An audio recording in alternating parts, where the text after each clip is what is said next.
What's up, everyone? Outside the Wire just dropped on Netflix, and it's the first movie from 2021 that I've seen so far, so I figured I should review it. One quick disclaimer, this is a spoiler review, so if you haven't seen the movie and you intend to, do not watch this video beyond this point. Anyways, I hope you enjoy. So Outside the Wire is the newest Netflix original movie directed by Mikael Hafstrom, starring Anthony Mackie, Damson Idris, and Emily Beecham.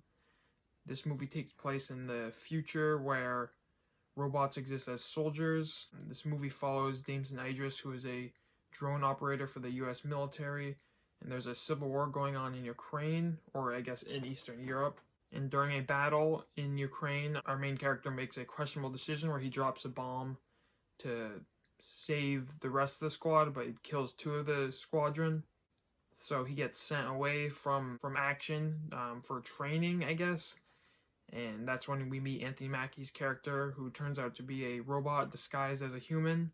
And essentially, these two go on a mission where they're gonna stop the Russians or the Ukrainians, some Eastern European country, from getting nukes and essentially starting a nuclear war.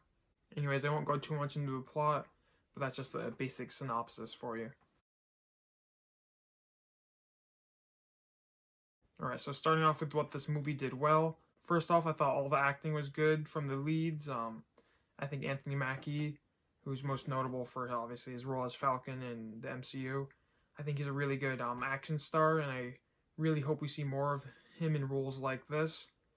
Another good thing about this movie, I thought the plot for the first half of the movie was pretty good, where it almost felt like a buddy cop movie for our two leads, except they're trying to stop a nuclear war instead of, arresting bad guys. But in the second half of the movie, I thought the plot kind of went off the rails, and but I'll get to that when we go into the negative. Another thing this movie did well was the action scenes. Not all of them are good, but like the war scene at the beginning was kind of lame. There was like a lot of quick cuts and something you typically see in these like lower budget action movies. But some of the other action scenes in the movie, like the bank heist scene around the middle of the movie, and even like the ending fight, I thought were pretty good, especially for a Netflix movie. And once again, like I mentioned, Anthony Mackie is a really good action star. He's very believable in his roles. So that's just another thing that made the fights good. With that being said, that's about everything I come up with that this movie did well. So now let's get into what this movie did not so well. So starting off with the negative, like I mentioned, in the second half of the movie, I thought the plot kind of went off the rails in a bad way. The twist where they wanted to nuke the US to prevent nuclear war was, I thought that was kind of stupid and lame and really unclever.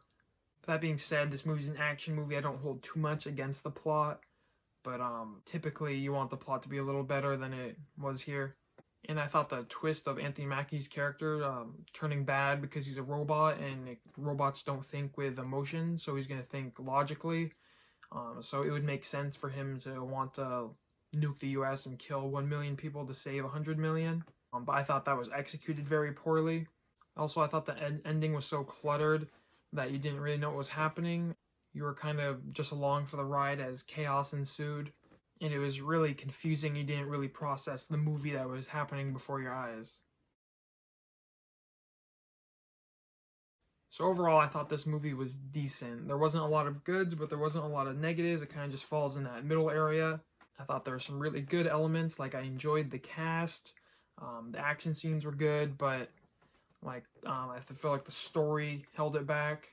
I thought it was better than your typical Netflix movie, but if you paid $10 for a movie ticket and you saw it in theaters, I feel like you'd leave kind of disappointed. So I would recommend this movie to anyone who has nothing to watch right now, or if you're eager to see a new movie in 2021 like I was.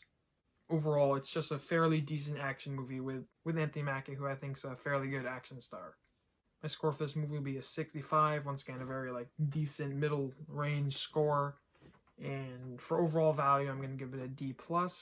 And that will do it for my review of Outside the Wire from Netflix. Netflix has a big catalog of movies coming out this year with some very competent directors and some good casts.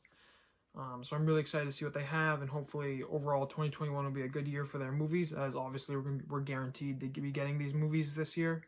Anyways, thank you so much for watching, and if you enjoyed the video, consider subscribing, liking, and commenting down below.